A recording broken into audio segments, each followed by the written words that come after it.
हाय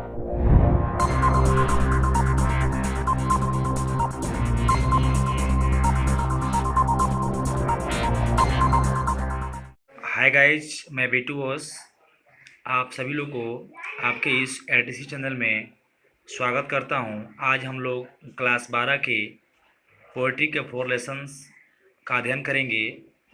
जो लेसन्स का नाम है from an elegy written in a country churchyard, जो कि थॉमस ग्रे ने इसे लिखे हैं।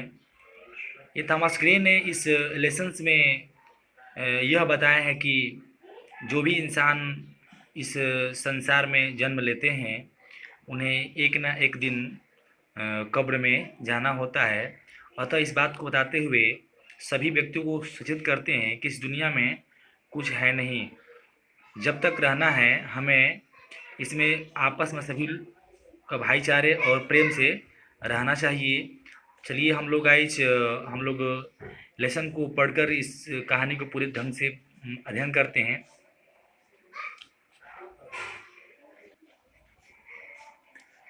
The curfew. कर्फ्यू का मतलब होता है गिरजाघर की घंटी। टोल्स मतलब धीरे धीरे। द नेल के मतलब होता है KNELL। नेल के मतलब होता है घंटी की ध्वनि। और पार्टिंग से मतलब कि गुजरना, डे मतलब कि दिन। तो यहाँ पर कभी बोला है कि the curfew tolls the knell of partings day. गिरजाघर की घंटी धीरे धीरे बज रही होती हैं और वह दिन के गुजरने की संकेत देती है। जो घंटियाँ बज रही होती हैं वो इस टाइम पर बजती हैं कि मतलब कि इसका संकेत होता है कि दिन अब समाप्ति के समय पर आ रहा है। आगे बढ़ते, द लोविंग्स हेयर्ड विंड्स स्लोली और द ली। लोइंग्स हेड्स मतलब होता है रंभाते हुए पशुओं का झुंड। विंड स्लोली मतलब धीरे धीरे और ली के मतलब होता है चारागाह या घास का मैदान। तो हम बोलेंगे कि the lowings herd wind slowly o'er the lea. रंभाते हुए पशुओं के झुंड धीरे धीरे चारागाह पर चल रही है, मतलब कि वह घर की तरफ वापस जा रही हैं। The ploughman homewards plods his weary way. Ploughman का मतलब यहाँ पर हो जाएगा खेत जोतने वाला व्यक्ति अर्थात किसान। होमवर्ड का मतलब घर की तरफ, और प्लॉट का मतलब होता है धीरे धीरे। वेरी का मतलब होता है थकाते हुए, और वे मतलब रास्ता। हम बोलेंगे यहाँ पर कि किसान अपने घर की तरफ धीरे धीरे रास्ते को थकाते हुए चल दिए। And leaves the world to darkness and to me. Leaves मतलब होता है छोड़ना, वर्ल्ड मतलब संसार, डार्कनेस मतलब अंधकार, मी मतलब मुझे इस अंधकारमय संसार में छोड़ दिए। अर्थात कहने का मतलब यह है कि जब शाम हुआ, घंटी बजा, सभी लोग अपने अपने घर चले गए। सभी चारागाह जितने पशुए थे वो सभी अपने घर चले गए, किसान भी घर चले गए और मुझे उसी जगह पर हमें अकेले छोड़ दिया गया। अर्थात कहानी को आगे पूर्व से हो जाएगा, मतलब कब्र के बारे में बताया गया है। जो इंसान कब्र में ढका रहता है वो अपनी कथा को बता रहा है कि हमें वहाँ पर छोड़ दिया जाता है। तो गाइज अगले स्टेप को पढ़ते हैं। Beneath those rugged elms. Rugged मतलब होता है भद्दा, इल्म्स मतलब होता है चिराबेल के पेड़। बीनीथ मतलब होता है नीचे। वे भद्दे चिराबेल के पेड़ के नीचे। दैट ये ट्रीज सदाबहार पेड़। शेड मतलब छाया। कहा जाता है कि वो कहाँ रहता है, तो वो बोला जाता है कि वे भद्दे चिराबेल के पेड़ के नीचे और सदाबहार पेड़ के छाए। Where heaves the turf in many a mouldering heap. Mouldering का मतलब होता है नष्ट करने वाला, हीप मतलब होता है कब्र। ट्रिप का मतलब होता है घास, हेप्स मतलब होता है उगना। तो इसका पूरा रूप से यहाँ से लेकर यहाँ तक एक बार में बताया जाएगा। बोला जाएगा beneath those rugged elms that yew trees shade where heaves the turf in many of mouldering hip.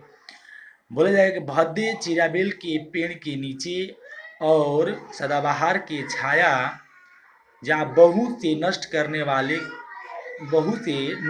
होने वाले कब्रों पर घासें उग आती हैं। Each in his narrow cell for ever laid. Each मतलब कि प्रत्येक लोग, नैरो सेल का मतलब होता है छोटे से समाधि, फॉर एवर लेड मतलब होता है लेटना। एवर मतलब सदैव, लेड मतलब लेटना। प्रत्येक लोग अपने छोटे से समाधि में सदैव के लिए लेटे हुए हैं। The rude forefathers of the hamlet sleep. Rude मतलब होता है सामान्य, फॉर फादर्स का मतलब होता है पूर्वज, और हेमलेट के मतलब कि छोटे से गांव का नाम होता है हेमलेट, स्लीप मतलब सोना। यहाँ पर कहा जाएगा कि the rude forefathers of the hamlet sleep. एक छोटे से गांव हेमलेट के सामान्य पूर्वज सोए हुए होते हैं। मतलब जितने लोग मरते हैं उस गांव के, उस कब्र में उन्हें डाला जाता है, तो वहाँ पर ये बताया जाएगा कि जो हेमलेट गांव होता है वहाँ पर, वहाँ के लोग उन्हें सब लोग सोए होते हैं। The breezy call of incense breathings morn. Incense breathings मतलब होता है ताज़ा और मीठा। ब्रिजी का मतलब होता है ठंडी हवाएं, मॉर्न मतलब होता है सुबह। सुबह की ताजे और मीठी को पुकारने वाली ठंडी हवाएं। The swallow twitterings from the straw built shed. Swallow एक पक्षी की प्रजाति का नाम है जिसका नाम है अबाबिल।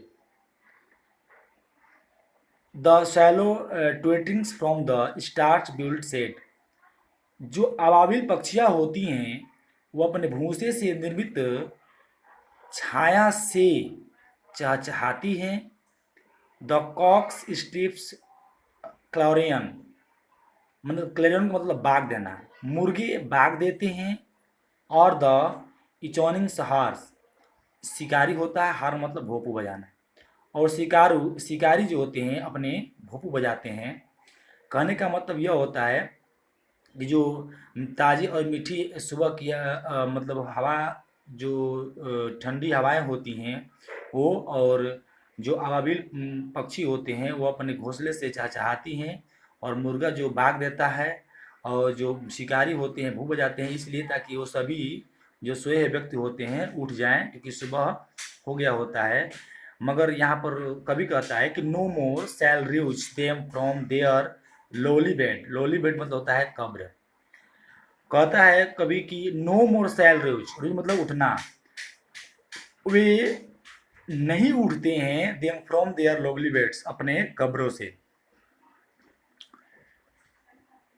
Late not ambitions mock their useful toil, their homely joys and destiny obscure।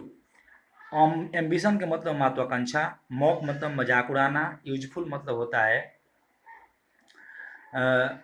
यहाँ पर बोला जाएगा यूजफुल लाभदायक परिश्रम, लाभदायक परिश्रम, यूजफुल टॉयल लाभदायक परिश्रम। होमली जो है मतलब घरेलू खुशी, और डेस्टिनिंग अफसोस मतलब होता है अस्पष्ट भाग्य। तो ये इससे दोनों लाइन के एक साथ बताया जाएगा कि बोला जाएगा कि जो महत्वाकांक्षी व्यक्ति होता है, महत्वाकांक्षी व्यक्ति को लाभदायक परिश्रम करने वाले, घरेलू ज्वाय और अस्पष्ट भाग्य को मजाक नहीं उड़ाना चाहिए। मतलब जो महत्वाकांक्षी व्यक्ति होता है उसे जो लाभदायक कार्य होता है और घरेलू प्रसन्नता होता है और स्पष्ट जो भाग्य होता है उन पर उन्हें मजाक कभी नहीं उड़ाना चाहिए। Nor grandeur hear with a disdainful smile. Grandeur का मतलब होता है वैभवशाली, और नहीं वैभवशाली को सुनना चाहिए विथ ए डिस्टेंटफुल स्माइल्स, मतलब घृणापूर्वक होता है। घृणापूर्वक मुस्कान को, मुस्कुराहट को the short and symbols annuls of the poor. Poor मतलब गरीब, एनल्स मतलब घटना, सिंपल मतलब साधारण और शॉर्ट मतलब छोटा है। छोटे और साधारण गरीब लोगों की घटनाओं को एक वैभवशाली व्यक्ति को कभी घृणापूर्वक मुस्कुराहट नहीं करना चाहिए। The boast of the boast of हर्लरी the pomp of power. Boast मतलब घमंड होता है, हर्लरी मतलब ऊंच कुल होता है। ऊंच कुल में जन्मे घमंडी द पंप ऑफ पावर अपने शक्तियों को प्रदर्शन, पंप मतलब प्रदर्शन करना, अपने शक्तियों को प्रदर्शन करने वाले व्यक्ति, जैसे कुछ लोग होते हैं कि जो उच्च कुल में जन्म लेते हैं और घमंड करते हैं, और कुछ लोग होते हैं कि अपनी शक्तियों को प्रदर्शन करते हैं, उनके बारे में बताया गया है कि उच्च कुल में जन्मे घमंडी और अपने शक्तियों को प्रदर्शन करने वाले लोग, एंड ऑल दैट ब्यूटी, उनके सभी सौंदर्य, ऑल दैट वेल्थ, और उनके सभी संपत्ति, एवर गेव, जो कभी उन्हें भगवान के प्रति, भगवान से मिला था या दिया गया था, मतलब भगवान ईश्वर उन्हें उच्च कुल में जन्म दिए और उनके शक्ति दिए, वो उन्हें अपने घमंड कर रहे हैं और प्रदर्शन कर रहे हैं, उन व्यक्तियों को कह रहे हैं कि भगवान ने कभी उन्हें इस चीज़ को दिए हैं। और उसके बाद क्या हो रहा है कि await alike inevitable hour. Await मतलब इंतजार, ए लाइक मतलब सामान्य, इनवेटेबल मतलब कि कभी समाप्त न होने वाले, कभी समाप्त न होने वाला। तो कह रहा है कि एवेट ए लाइक, सामान्य रूप से इंतजार किया जा रहा है, इन अवेटेबल आवर, जो कभी समाप्त न होने वाले समय को। द पैथ ऑफ ग्लोरी, यश को प्राप्त करने वाले मार्ग, लेड मन ले जाता है, बट टू ग्रेव, मगर सभी लोग को कब्र में जाना पड़ता है। अर्थात जो व्यक्ति इस संसार में जन्म लिया है, चाहे वो धनी हो, गरीब हो, चाहे घमंडी हो या ईमानदार हो, बेईमान हो, एक ना एक दिन सभी व्यक्ति को इस कब्र में जाना होता है। तो धन्यवाद गाइज। यदि यह लेसन्स को आपको समझने में कठिनाई हो तो बार बार इस वीडियो को देखें ताकि यह स्पष्ट हो जाए कि कहानी क्या है। धन्यवाद।